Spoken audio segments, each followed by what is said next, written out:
ministração de hoje tem por título Deus, Você e o Reino. Vamos todos falar juntos?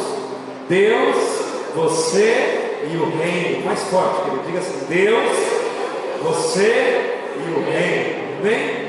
Ela tem um subtítulo que é o Reino dos Reis Ignorantes. Deus, Você e o Reino. O Reino dos Reis Ignorantes. Eu ministrei essa palavra já em Paranaguá, já ministrei na Lapa, já ministrei na Fazenda Rio Grande, mas nunca preguei ela na igreja.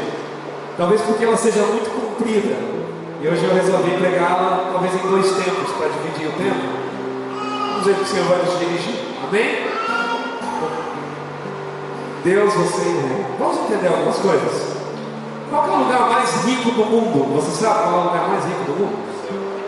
O céu. Já ouvi o céu, é rico, é verdade. Mas são riquezas insondáveis que a gente não pode nem mensurar. Mas eu quero falar a você. Eu ouvi um pregador dizendo isso, eu achei tão precioso. Ele disse que o lugar mais rico do mundo é o cemitério. Nossa, pastor, mas como? Sim, querido. No cemitério existem livros que nunca foram escritos. No cemitério existem músicas que nunca foram cantadas.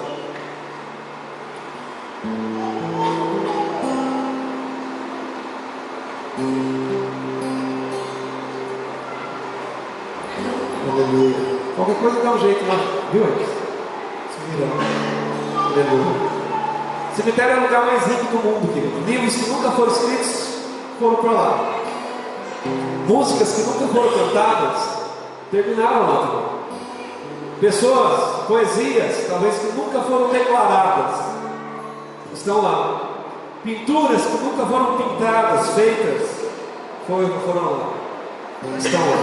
O cemitério está cheio de negócios que nunca foram abertos, ideias que nunca se tornaram realidade, visões que nunca se tornaram realidade, grandes homens que morreram como alcoólatras, mulheres impressionantes que morreram como prostitutas. Por isso eu digo a você: o lugar mais rico que existe é o cemitério, porque existem pessoas que levam para o túmulo coisas que eram para ser feitas e nunca foram feitas. Fala a pessoa que está ao lado: não seja um candidato a acrescentar as riquezas do cemitério. Amém, queridos? Estou pregando hoje para uma multidão de pessoas que vão escrever grandes livros. Estou pregando para uma multidão de pessoas que vão compor muitas músicas, muitas poesias. Pessoas que vão abrir grandes empresas, pessoas que vão abrir grandes organizações. Estou pregando para pastores e pastoras que vão ganhar muitas pessoas para o Senhor. Pessoas que vão entender o seu chamado em Cristo. Amém, queridos? Tem alguém desse jeito do teu lado? Será que tem? Você tem que dar um sorriso para ele, faz favor. Muitas pessoas que estão aqui hoje estão carregando livros, músicas, poesias, pinturas, células, estratégias. Mas você não deve carregar isso no cemitério. É por isso que quero dizer uma frase a você: morra vazio. Fala com você que está até lá: morra, irmão, mas morra vazio. Não leva nada para o cemitério, meu querido. Sabe, você não veio, aliás, você veio a este mundo para fazer a diferença, amém, querido? Cada pessoa que está aqui não veio apenas para viver, mas veio para fazer a diferença. Sabe, Deus te enviou para esse planeta para cumprir uma missão, amém? Você não veio aqui para receber, mas você veio aqui para dar, amém? É por isso que nós queremos realmente pregar um evangelho diferente, porque o evangelho de hoje é pregado que você vem na igreja para receber.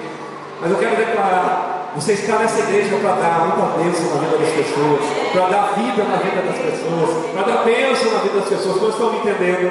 Amém? Não deixe o cemitério pegar seu tesouro. Morra vazio. Sabe, Deus quer que você morra como o apóstolo Paulo morreu. Sabe, o apóstolo Paulo, em uma das suas cartas, ele diz: eu combati o bom combate, eu guardei a minha fé. Numa tradução mais literária, diz assim: cumpri o meu desígnio, eu fui derramado como oferta nessa terra, não tenho nada sobrando, então estou pronto para morrer. Mas Deus vai derramar bênçãos na tua vida, para você abençoar outras pessoas, em nome de Jesus. Tem gente que fica correndo atrás de dinheiro, isso não é errado, você até pode fazer isso, mas querido, Você não vai levar nada deste mundo. Estou pregando aqui com pessoas que vão ficar muito ricas. Olha, tem 2 amém. Estou pregando aqui com pessoas que vão ficar muito ricas, amém? Estou pregando aqui com pessoas que vão ganhar muito dinheiro, amém? Esse amém está tão xoxo, o que é isso? Na hora meu irmão está falando assim, fala amém, irmão. Fala assim, amém quer dizer assim seja. Fala, velho. Eu vou falar de novo. Estou pregando aqui com pessoas que vão ser muito prósperas. Pessoas que vão ganhar dinheiro, vão transbordar na vida de outras pessoas. Amém, querido? Essa é a nossa igreja. Nós não pregamos prosperidade para você ficar rico, nós pregamos prosperidade para você derramar na vida de outras pessoas. Aleluia. Sabe, Paulo não morreu velho, morreu vazio. Deus te mandou nessa terra para morrer com o seu filho, Jesus Cristo. Jesus não morreu velho. Jesus morreu vazio. Ele falou assim: está consumado. O que eu tinha para fazer está feito. Será que quando você chegar no final dos seus dias, você vai poder dizer: está consumado? Será que quando você chegar no final dos seus dias, você vai poder dizer: combati o bom combate, guardei a minha carreira, completei a minha carreira e guardei a minha fé? Será? Eu creio, queridos, que Deus está derramando bênçãos na sua vida, para você realmente cumprir a missão que Jesus propôs para você nessa terra. Fala a pessoa que só fala: qual a missão que Jesus propôs para você? Será que você já terminou a sua missão aqui, amado? Se você ainda não terminou, você não tem direito a morrer. Sabia disso? O mundo precisa do seu tesouro. Repete comigo assim: o mundo precisa do meu tesouro. Eles, eu tenho acompanhado algumas vidas aqui, eu acho tão precioso que muitas pessoas aqui têm sido usadas para abençoar a vida de outras pessoas. Amém? Quem aqui já foi usado para abençoar a vida de outras pessoas? Obrigado, Reginaldo. O Reginaldo está sendo usado para abençoar a minha vida agora com muita água. Mas eu estou falando com pessoas aqui que estão ajudando os casais que estão com dificuldade a serem restaurados nos seus casamentos. Amém, igreja? Estou falando, pregando para pessoas aqui que estão ajudando pessoas que um dia já até serviram a Deus, mas se afastaram de alguma forma. Mas Deus está te usando para trazê-los novamente para o reino. Amém, queridos? É para esse tipo de pessoas que eu estou pregando nessa noite. Pessoas que têm tesouro. E o mundo precisa do seu tesouro. Sabe por que Deus te mandou para essa terra? Você já pode pensar nisso?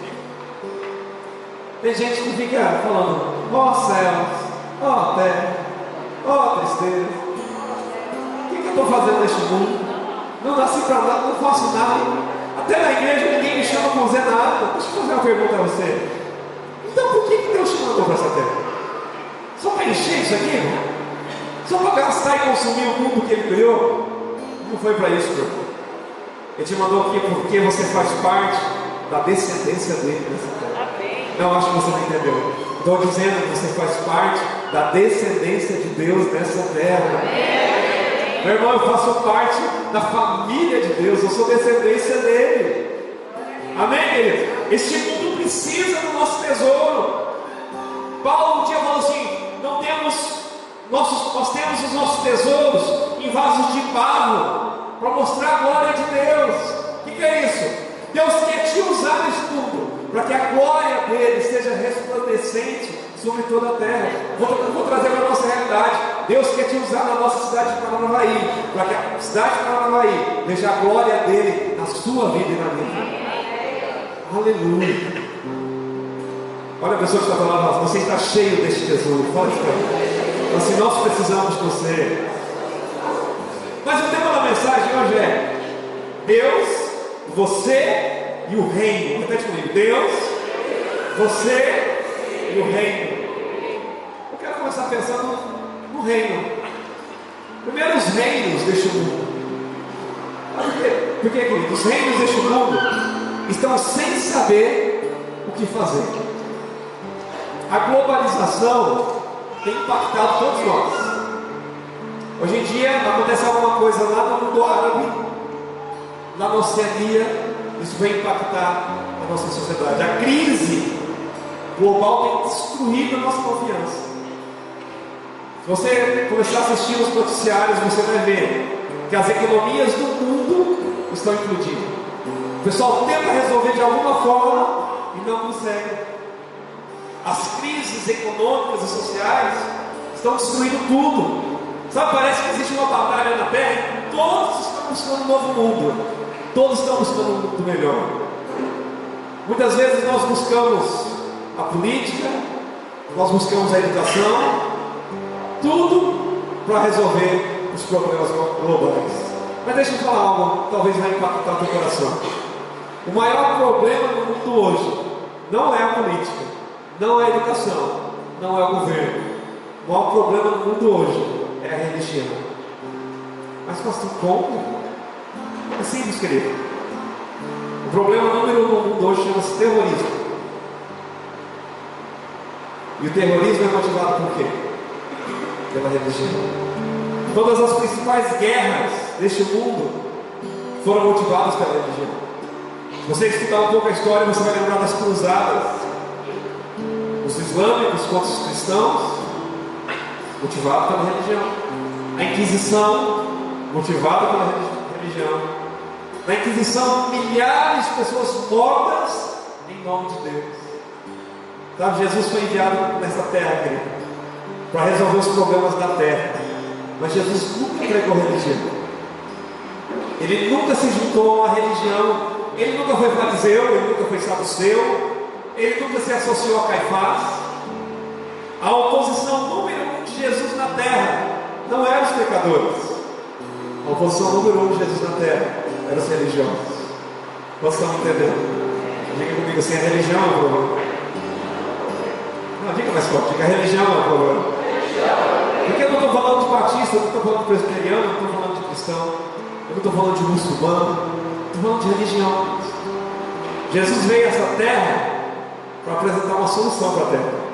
Sabe, queridos, Deus crê realmente que o governo é a solução dos problemas da terra. Mas pastor, como assim? Vou repetir essa frase.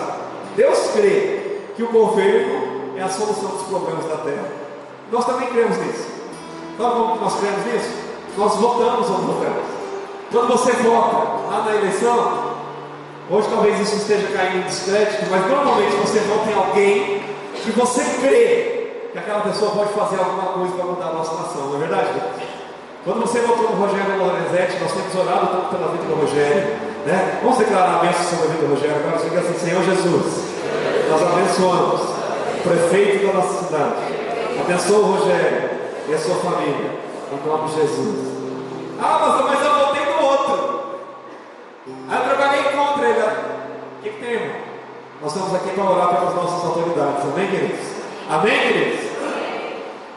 Nós votamos, nós cremos realmente que o prefeito da nossa cidade vai fazer alguma coisa diferente. Sabe, queridos? Nós cremos que se temos o governo certo, teremos a economia certa, teremos a política certa, a saúde certa, teremos a nação certa, porque cremos no nosso coração que o governo é a resposta. Na eleição de presidente última, muitos evangélicos votaram na Marina Silva.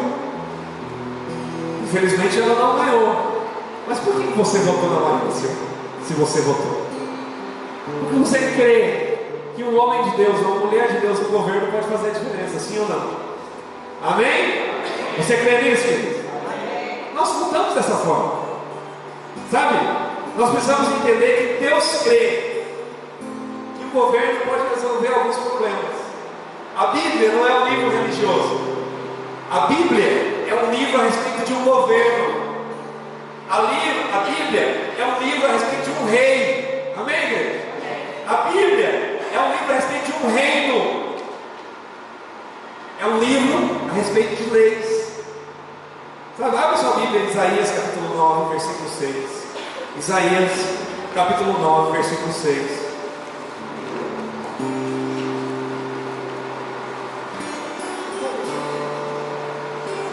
Isaías capítulo 9, versículo 6. Diz assim a palavra do Senhor: porque um menino nos nasceu, um filho se nos deu, e o seu principado está sobre os seus ombros, e se chamará o seu nome Maravilhoso, Conselheiro, Deus forte, Pai da eternidade, Príncipe da paz. Você viu que Deus sempre está falando na sua palavra sobre reino, príncipe, governo. Sabe, Deus está anunciando nesse texto realmente a vinda de um Messias para resolver os problemas da humanidade. Jesus virá, já veio e virá novamente com um governo. Sabe o nome desse governo, queridos? O reino dos céus. O governo que está sobre os seus ombros. Olha o versículo 7. Do aumento deste principado da paz não haverá fim sobre o trono de Davi e no seu reino, para o firmar e fortificar com juízo e com justiça, desde agora e para sempre. O zelo do Senhor dos Exércitos fará isso. A palavra do Senhor está falando que não haverá fim para este governo. Que governo? O governo do reino dos céus. Repete comigo assim: o governo de Deus irá se expandir por toda a terra. Você crê nisso? Amém? Quantos creem que Jesus vai voltar para buscar a sua igreja? Mas querido, mas antes, Deus vai governar nessa terra. Amém, queridos? E será um governo abençoado. É por isso que nós não precisamos nos preocupar com o Islã, nós não precisamos nos preocupar com o budismo, com outras religiões, porque Deus nos fez uma promessa. O seu governo vai se expandir e vai tomar conta do mundo inteiro. E esse governo já está no Brasil. Sabe, queridos? Então eu vou falar de novo. Esse governo já está no Brasil. Olha a pessoa que está falando, fala, esse governo está em você. Não, profetize, né? Pega a dedo de profeta e fala assim: o governo do reino dos céus já está em você. Amém, queridos? Ele vai governar o trono de Davi sobre esse reino. Jesus não está vindo sobre a terra como uma religião, mas Jesus está vindo como um reino. Aleluia. Mateus capítulo 4, versículo 17 diz assim: desde então começou a pregar Jesus, dizendo: arrependei-vos, porque é chegado o reino. Diga comigo: é chegado o reino. Aleluia. Jesus tinha 30 anos, tinha acabado de começar o seu ministério. Vai ao deserto para ser tentado e sai cheio do Espírito Santo e declara: arrependei-vos, é chegado o reino dos céus. O reino de Deus chegou. Sabe quando Jesus fala isso? Jesus está anunciando sua missão. E a missão de Jesus não é uma religião. A sua missão é o reino. Amém, queridos? A sua missão é o reino. Arrepender-se significa mudar a maneira de pensar, a sua mentalidade, porque o reino de Deus tem chegado à terra. Sabe, Jesus trouxe um reino. Jesus não trouxe uma religião. Amém, queridos? Diga comigo: Jesus trouxe um reino. Ele não trouxe uma religião. Mas quem criou a religião, pastor? O homem. Jesus não trouxe a religião. Quando Jesus veio, já existia a religião. Já existia a religião dos saduceus, dos fariseus. Já existiam outras religiões. Abra sua Bíblia em Mateus capítulo 6, versículo 33. Nós vamos ver vários textos hoje falando de reino. Mateus capítulo 6, versículo de número 33. Diz assim: mas buscai primeiro. Buscai primeiro o que, queridos? Está falando de buscar primeiro a religião de Deus? Não? Está falando o que? Buscar primeiro? Diga bem forte: o reino. Aleluia. Mas buscar primeiro o reino de Deus, a sua justiça, e todas essas coisas nos serão acrescentadas. Sabe, queridos, o problema é que nós perdemos o conceito de reino. Todas as páginas de Mateus, Marcos, Lucas, João são inerentes a reino. E nós perdemos esse conceito. Sabe por quê, amados? Porque o Brasil não é um reino. O Brasil é uma democracia. Diga comigo assim: o Brasil não é um reino. O Brasil é uma democracia. E a democracia, o poder está na mão do povo. Aliás, a nossa Constituição diz isso: o poder emana do povo. A democracia é a antítese da teocracia. O que é teocracia, pastor? É quando o governo vem de Deus. A democracia é quando o governo está na mão do povo. E nós brasileiros estamos acostumados à democracia. Eu sempre faço uma brincadeira que democracia já começa com demo, então não é bom para ninguém. Ah, pastor, mas quer dizer que você não quer voltar ao regime militar? Não. Eu estou orando por isso. É para que realmente a teocracia seja estabelecida no Brasil. E que um homem escolhido por Deus governe a nossa nação. Amém, queridos? Não apenas por permissão. Não, pastor, não é. Deus que permitiu a Dilma mas porque o nosso governo é democrático. Nós ainda não entendemos reino. Mateus capítulo 24, no versículo 4 ao 14, eu vou ler rapidamente, porque é um texto longo. Ele explica um pouquinho algumas coisas sobre o reino que nós precisamos aprender nessa noite.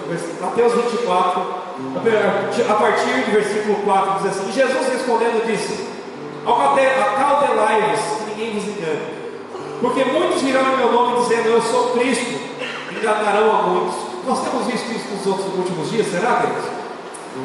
Versículo 6: e ouvireis de guerras e rumores de guerras, olhai e não vos assusteis, porque é mistério que tudo isso aconteça, mas ainda não é o fim. Nós temos ouvido falar de guerras e rumores de guerra, será, Deus? Vamos ver o versículo 7, então. Versículo 7: porquanto se levantará nação contra nação, reino contra reino, haverá fomes e pestes e terremotos em vários lugares. Será que nós temos visto isso? Nação contra nação, temos visto isso, igreja? Temos visto fomes, temos visto pestes, será que nós temos visto terremotos?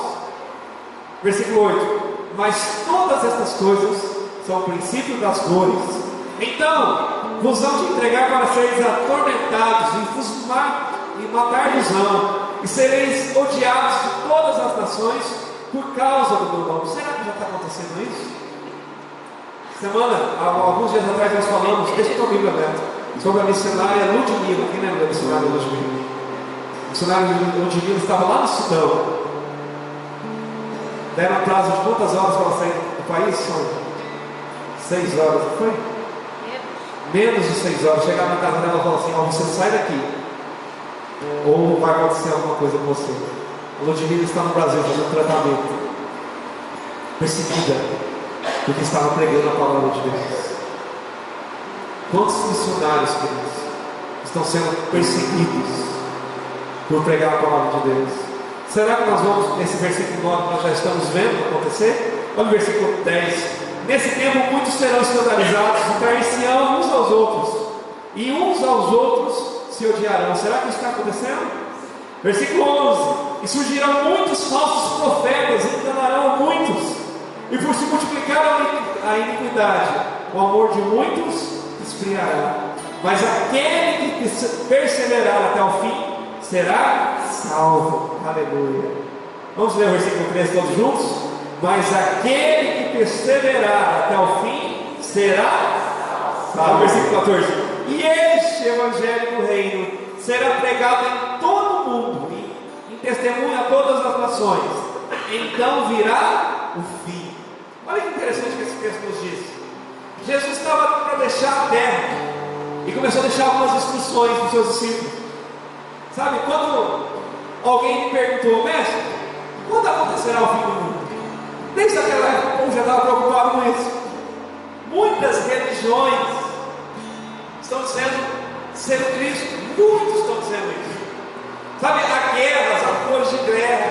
Hoje nós vemos guerra no Oriente Médio, hoje a gente vê guerra na África, existe um rumor de guerra nas Coreias, nós temos visto terremoto, mas a palavra fala que tudo isso é período das dores.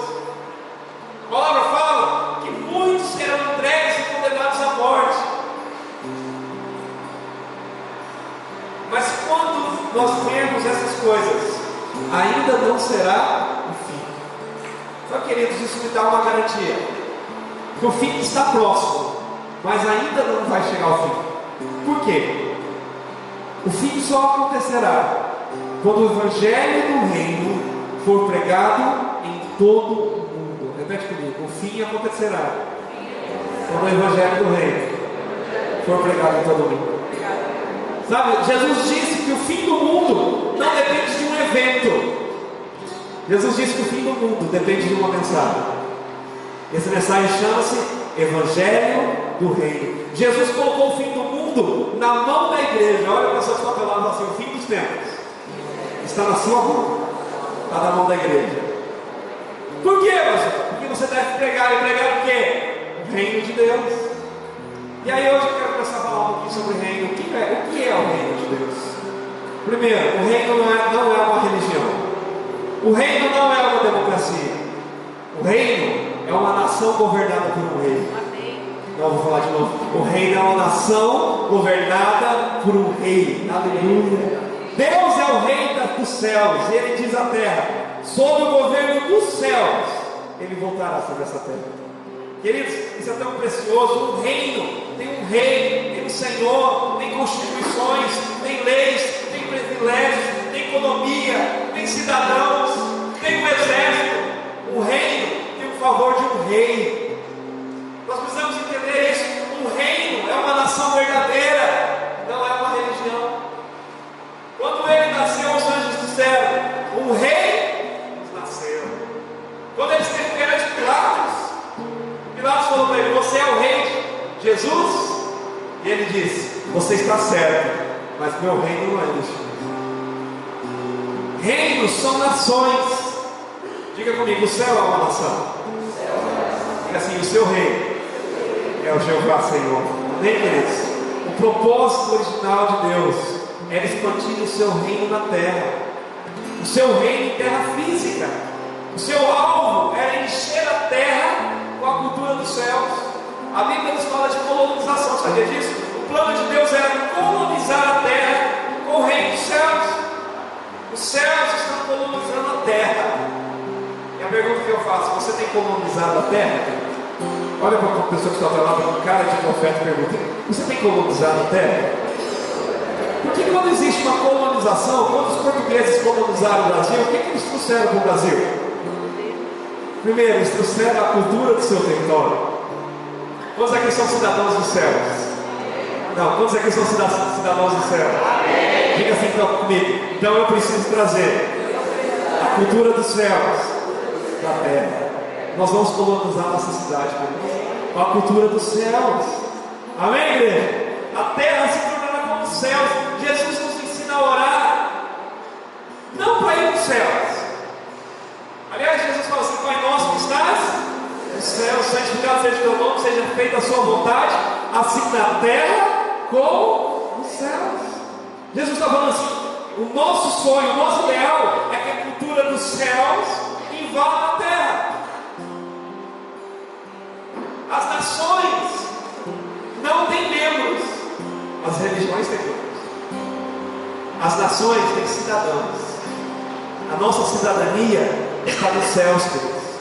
Sabe? Nós precisamos entender. A nossa Constituição diz o seguinte: abre a sua Bíblia em 2 Coríntios, capítulo 5, versículo 20. Vou esperar todo mundo abrir 2 Coríntios, capítulo 5, versículo 20. Porque a nossa Constituição é a palavra do Senhor, amém, queridos? As nossas leis estão aqui. Olha que fala a palavra do Senhor em 2 Coríntios capítulo 5, versículo 20. De sorte que somos, qual a palavra que está aí, querido? Embaixadores da parte de Cristo, como se Deus por nós rogasse. Rogamos-vos, pois da parte de Cristo, que vos reconcilieis com Deus. A palavra do Senhor está nos chamando de embaixadores dos céus. Sabe o que quer dizer a palavra embaixador? Aquele que representa uma nação. Ah, meu Deus, a palavra está falando que você representa a nação dos céus aqui na terra, meu irmão. Aonde você estiver, você é o embaixador. Por que ninguém invade a embaixada dos Estados Unidos do Brasil? Porque ali onde está aquela bandeira dos Estados Unidos, não é solo brasileiro, sabia disso, querido? Ali é solo americano. Isso nos traz uma ideia. Nós carregamos uma bandeira chamada Jeová Nissi. Aleluia. Isso quer dizer que quando eu planto a planta dos meus pés, hoje eu fiz a planta dos meus pés, é terra santa, porque eu sou embaixador de Cristo. Quer dizer, meu irmão, que lá na tua casa, onde está passando por tantas dificuldades talvez, onde você pisar a planta dos teus pés, lá vai ser nação santa.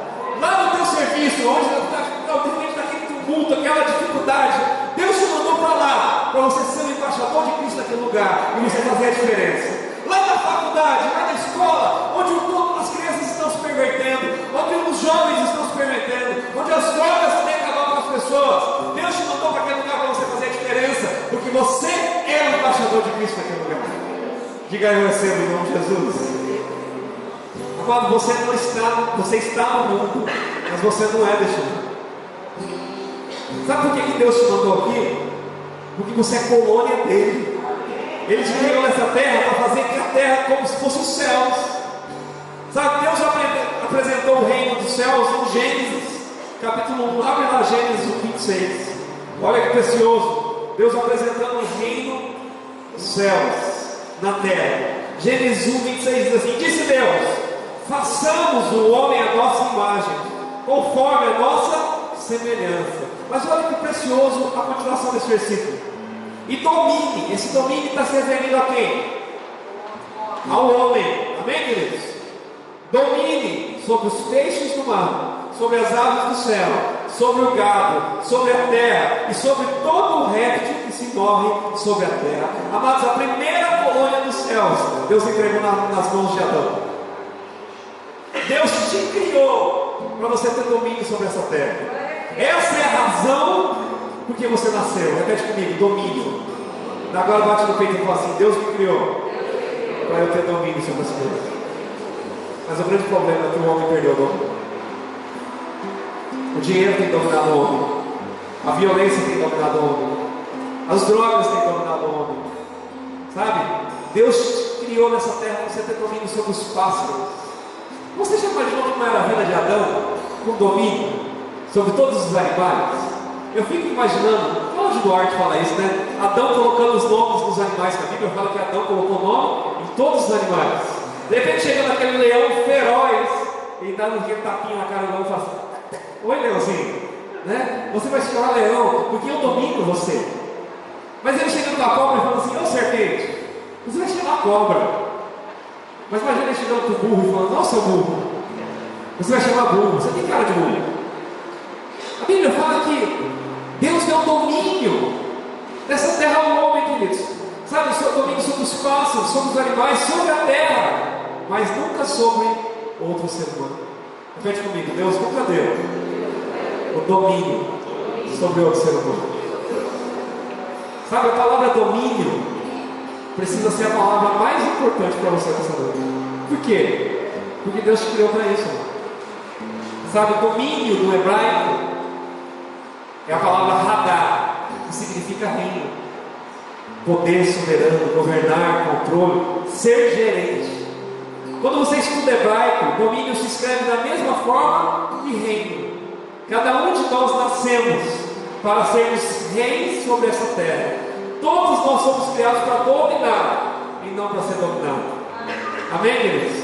Mas muitas pessoas têm sido dominadas por uma folha. Sabia disso? A folha da cocaína. Muitas pessoas têm sido controladas por uma uva, alcoólatras, e muitas pessoas estão fora do controle. Quando Jesus encontrou os discípulos pela primeira vez, ele perguntou se eles haviam pescado alguma coisa, e eles responderam: não, Senhor, não pescamos nada. E ele falou: vamos pescar? Não pensou nisso? Pedro era pescador profissional. Jesus falou: pegaram alguma coisa hoje? Meu irmão Antônio, que é pescador, aí quando a gente chega no rio, alguém fala que não está pegando nada, né, irmão Antônio? A gente não tem nem vontade de jogar a vara naquele lugar. Não é desse jeito? Jesus chega para Pedro e fala assim: pegaram alguma coisa aí? Qual foi a resposta deles? Não. Jesus falou: vamos pescar? Fica imaginando Pedro naquela hora. Sabe? Pedro falou: pescar? Mas sabe, querido? Ele disse: vamos pescar? Na hora errada, no lugar errado, da forma errada. Mas deu certo por quê? Vou explicar para você. Porque Jesus é o último Adão, e ele veio para governar essa terra. Jesus veio para restabelecer o reino de Deus sobre essa terra, e restabelecer o controle, a autoridade dessa terra nas mãos do homem.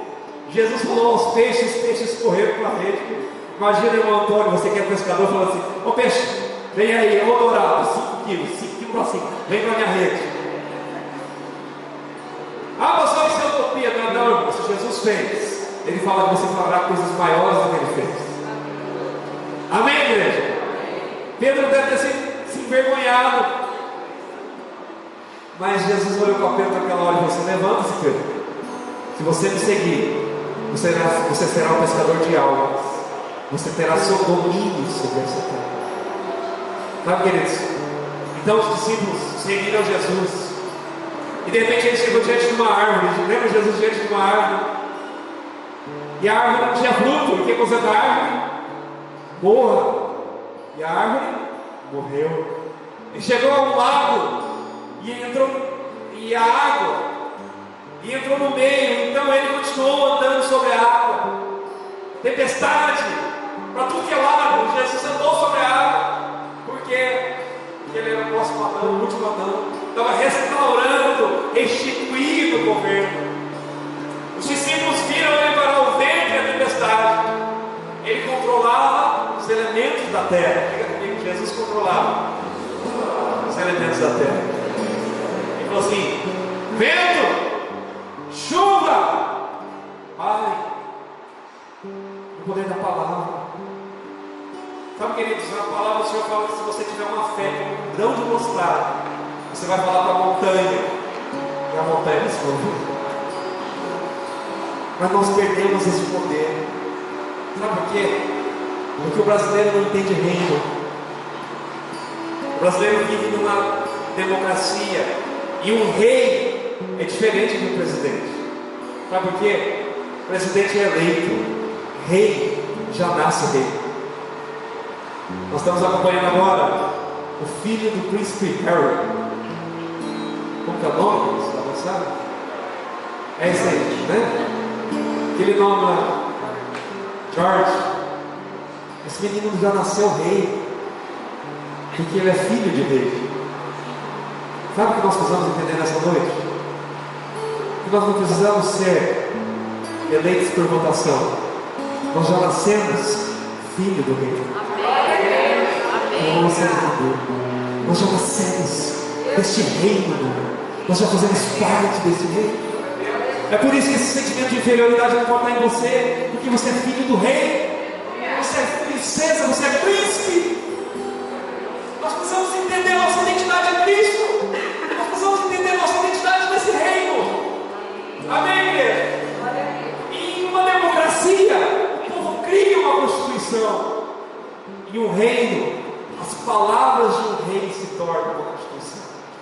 Em uma democracia, o povo cria leis. Em um reino, as palavras deste rei já se tornam leis. Em uma democracia, você pode ser dono de coisas. Nós não vivemos uma democracia, queridos. Nós temos uma lei, a lei da propriedade do país, sabia disso? Ninguém pode tocar naquilo que é seu. Isso é uma lei. Você tem direito no reino, querido. O rei é dono de tudo. Nós somos cidadãos e cidadãos do reino de Deus. Amém, querido? Nós temos um rei e ele é dono de tudo. Fala isso para a pessoa que está do lado. Se você tem um rei, fala para ele. Esse rei é o Senhor. Diga assim, ele é dono. É por isso que o povo ocidental não consegue entender direito a Bíblia, querido. Porque impõe pensamentos democráticos em um livro de reino. Quando Pedro encontrou Jesus pela primeira vez, ele disse: Mestre, queremos ir para casa contigo. E Jesus lhe disse: eu não tenho casa. As aves têm ninhos, as raposas têm o seu lugar, porém o Filho do Homem não tem lugar específico. Mas sabe por que Jesus falou isso? Porque ele era dono de tudo. Diga comigo, Jesus é o Senhor. Diga assim, Jesus é o dono de tudo. A palavra Senhor não é uma palavra religiosa. A palavra Senhor é uma palavra política. Quer dizer dono. A Bíblia diz: do Senhor é a terra e a sua plenitude. A Bíblia está falando que do Senhor é a terra. É dele. Nossa, tudo é dele. Sabe? É por isso. Aleluia. A Bíblia diz que o coração dos governantes, dos políticos, estão nas mãos do Senhor. E Ele pode virar a mesa quando Ele quiser. Amém, queridos? É por isso que seus negócios serão abençoados. E aqui eu estou pregando para uma multidão de pessoas abençoadas em nome de Jesus. É por isso que seus negócios serão abençoados, porque estão na mão do Senhor. E Ele controla toda a economia. Quantos empresários nós temos aqui hoje? Levante a mão, que é empresário, autônomo. Levante a mão. Quem trabalha por conta aqui? Amém? Levante bem alto. Eu creio, queridos, que Deus pode mudar a situação do teu negócio assim, ó, do dia para a noite. Do dia para a noite pode começar a aparecer cliente para você que você nunca imaginou. Do dia para a noite, estou vendo a Rosa Espíritos, ó, o merchan, né? Do dia para a noite pode fazer fila na Rosa Espíritos, que ela vai ter que abrir 5, 6 filiais em Paranavaí, de tanta gente que vai investir. Do dia para a noite, o Elias pode ter tantos clientes na área de arquitetura, que ele vai falar assim: nossa, vou ter que abrir um grande escritório, vou contratar todo mundo naquela igreja para trabalhar lá, de tanta gente que vai ter me procurar. Do dia para a noite, o Juninho pode começar a vender algo para todo mundo. Aleluia! No dia para a noite, a Nova Recap vai virar a maior empresa de recap em Paranavaí, na região, em nome de Jesus. Deus pode fazer isso, mas você precisa ser servo do Senhor, que é dono de todo o ouro, toda a prata. As tuas finanças precisam estar na mão dele, porque ele é dono de tudo. Estou acompanhando a vida do irmão Antônio. O Antônio é construtor. O irmão Antônio, quando chegou em Paranavaí, queridos, ninguém conhecia o irmão Antônio. Foi um tempo difícil, não foi, irmão Antônio? Não tinha cliente, ninguém. Você confia em pedreiro que você nunca viu, que não tem um referencial? O irmão Antônio começou a trabalhar. Essa semana o irmão Antônio falou: pastor, estou terminando uma obra, estou começando outra, tem outro na espera. Glória a Deus. O Fabrício e o Wilson estão trabalhando com construção agora. Em nome de Jesus vai acontecer a mesma coisa. Sabe por quê, queridos? Jesus é o Senhor e Ele controla a economia, Ele controla os clientes. Nós fazemos parte deste reino. Amém, igreja? É por isso que nós não devemos nos preocupar com nada. Quem fica preocupado é o povo religioso. O povo da nação do Senhor não fica preocupado. Os cidadãos do reino dormem e descansam, porque aos seus o Senhor dá, enquanto estes dormem. Somente o povo pagão, amado, é que ora por comida, ora por roupas. Abre lá em Mateus capítulo 6, versículo 25, por favor. Mateus capítulo 6, versículo 25.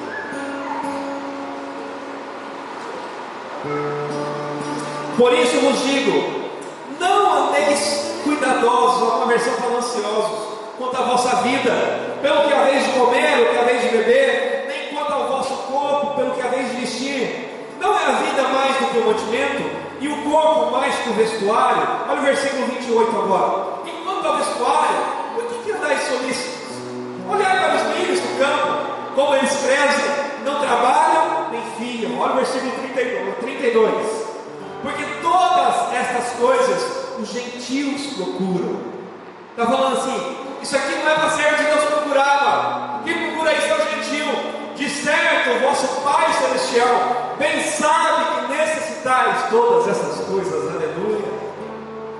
A palavra gentil quer dizer pagão, devoto religioso. Mas olha o versículo 33. Mas buscai primeiro o reino de Deus e a sua justiça, e todas, repete comigo, todas estas coisas vos serão acrescentadas. Amém, queridos? Diga assim: todas essas coisas. Diga assim: comida, bebida, roupa. Meu Pai que está no céu vai me acrescentar a cada dia. Você crê nisso, querido? Então olha a pessoa que está ao lado e fala assim: os seus negócios vão prosperar. Fala isso para ele. A sua empresa vai prosperar. Diga assim: a sua célula vai crescer. Diga: a sua igreja vai crescer. Fala: não por causa da sua oração. Fala assim: mas porque o Senhor é Senhor. Deus é Senhor. Fala isso para ele. Deus é Senhor da igreja. Amém, querido? Se você é dono do seu negócio, você fica desapontado. Mas se Deus é dono dos seus negócios, querido, Ele vai te abençoar. Entregue a Ele seus negócios. Dê a Ele tudo que você pensa que é seu. A igreja, a célula. Dê de volta ao Senhor Jesus. Sabe, queridos, durante muito tempo eu me achei dono dessa igreja. Porque eu falava a minha igreja. Não está a sua igreja, a minha igreja é bem. Até que um dia no tempo com Deus falou: a tua igreja não é sua, minha. Não se preocupe com as ovelhas que estão saindo, porque as ovelhas não são suas, são minhas. Só cuide daquelas que eu estou deixando você cuidar. Está entendendo isso, amor? A tua célula não é tua, do Senhor Jesus. Ele só deixa você cuidar. A tua família não é sua, é do Senhor Jesus. Ele só permite que você cuide. A nossa igreja não é nossa, irmão, é do Senhor Jesus. Ele só permite que a gente cuide dela. Aleluia. Qual a pessoa que está lá e fala assim: entregue seus negócios para o Senhor, devolva a Ele tudo que é dele. Fala assim, se Ele é dono, Ele vai te fazer financiar. Fala isso para Ele. Amado, você não é dono, você é apenas gerente. Jesus é o Senhor. Amém, queridos? Jesus disse ao povo de Israel: eu vou te dar fontes onde vocês não colocaram. Eu vou dar casas onde vocês não construíram. Faraó um dia achou que era dono das riquezas do Egito. E em uma noite, Deus mudou todas as riquezas do Egito e deu para o povo de Israel. Numa noite. E Faraó achou que era dono do lugar. Diga comigo, Jesus é o Senhor. Fala para a pessoa que está lá, pare de se preocupar. Fala assim, Jesus é o Senhor. Fala assim, se sua célula está perdendo membros, pare de se preocupar. Fala assim, se o seu negócio está fracassando, você não se preocupe. Fala para ele, trabalhe muito. Amém, igreja? Um rei que governa uma nação, se ele tem filhos, esses filhos são chamados de príncipes e princesas. Deus é o primeiro rei. Sua nação está no céu. E ele teve filhos, príncipes e princesas. Príncipe quer dizer primeiro na fila do trono. Quando um rei tem filhos, seus filhos só se tornam reis quando os pais morrem. Você é um príncipe, mas o nosso pai nunca vai morrer. Aleluia. Eu falo de novo, o nosso pai nunca vai morrer. Aleluia. Você nunca será um rei dos céus, porque o teu pai nunca vai morrer. A palavra do Senhor fala no Salmo 115, versículo 14: o Senhor vos aumentará cada vez mais, a vós e vossos filhos. Sois benditos do Senhor, que fez o céu e a terra. Se você é um rei e quer que seu filho seja também um rei, sei que para isso você precisa morrer. Só existe uma maneira: você tem que tirá-lo do seu território local e mandá-lo para outro território. Por exemplo, o rei de Portugal era rei, e ele queria que seu filho fosse rei. O que ele fez? Pegou o seu filho e mandou para uma nação. Que nação foi essa? Brasil. Quando o seu filho do rei de Portugal chegou no Brasil, o que ele era? Rei.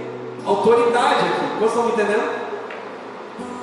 Quando um rei quer que seu filho se torne rei também, ele tira ele do seu território e manda para outro território. Salmo 115, versículo 16 diz: os céus são do Senhor, mas a terra Ele deu aos seus filhos, aos homens. Amados, é por isso que Deus é chamado Rei dos Reis, é chamado Senhor dos Senhores. Sabe? A sua autoridade é aqui na terra. É por isso que Jesus diz: Pai, não responda a oração deles não.